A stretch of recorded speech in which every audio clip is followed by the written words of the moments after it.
in a local area, so please introduce yourself. Hi, my name is Julia. Is mic on? Great. Hello. We can hear you. Hi, my name is Julia. I would just like to say, Senator Vance and Mr. Curry, thank you for being here today. Senator Vance, my question for you today is specifically, how will you improve the economy in a way that it benefits 20-year-olds, young 20-year-olds such as myself?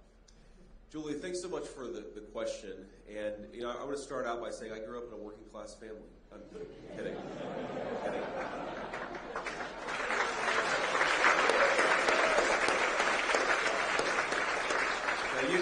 Now, you asked for specifics, so let me give you a few specifics. Okay, so right now, the American tax code is designed in a way that rewards investment overseas and in some ways penalizes investment in the United States. What does that mean? That means fewer factories, fewer businesses, fewer non-factory businesses, whether it's manufacturing or non-manufacturing, are being built in the United States of America. That means we have less technological innovation in the United States of America, and that means our workers aren't earning the higher wages that we want in the United States of America. If you go back to the 50s, the 60s, the 70s, workers were getting consistent pay increases year over year. From about 1980 on, workers didn't get really a solid pay increase for 40 years. The one exception, the 4-year exception, was when Donald J. Trump was president from 2017 to 2020, because he made it easier to build things in the United States of America, and he frankly made it harder to build things overseas. That's the number one thing, is to change the tax code. And you hear this word tariff a lot, okay? Tariff is thrown around a lot. The Kamala Harris campaign says that it's a tax. Well, here's what a tariff actually does.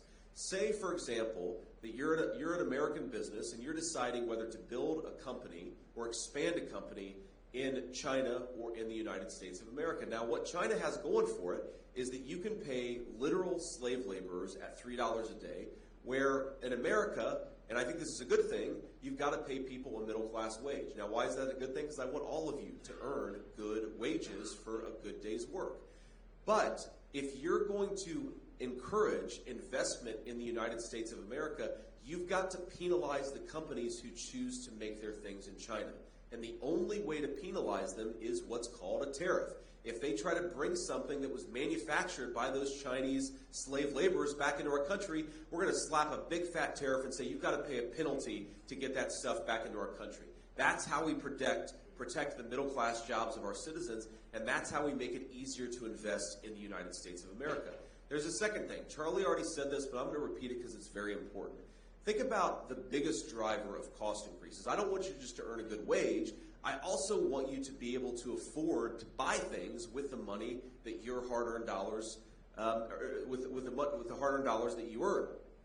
Okay, so why are costs getting so high? It's complicated, but the biggest single driver is energy. Think about this. If a truck driver is paying 45% more for diesel, then the groceries that truck driver delivers to the grocery store are going to become way more expensive.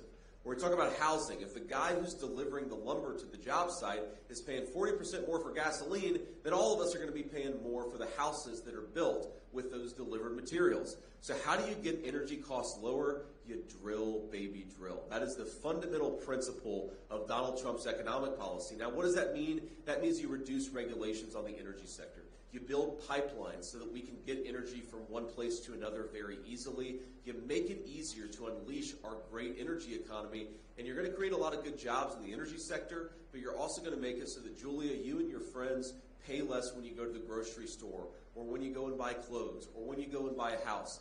Everything becomes cheaper if we unleash the American energy economy, and that's why it's a critical piece of Donald Trump's economic plan. Thank you. I think we're going to go here. Is that right? Oh, you have a mic? Not here next.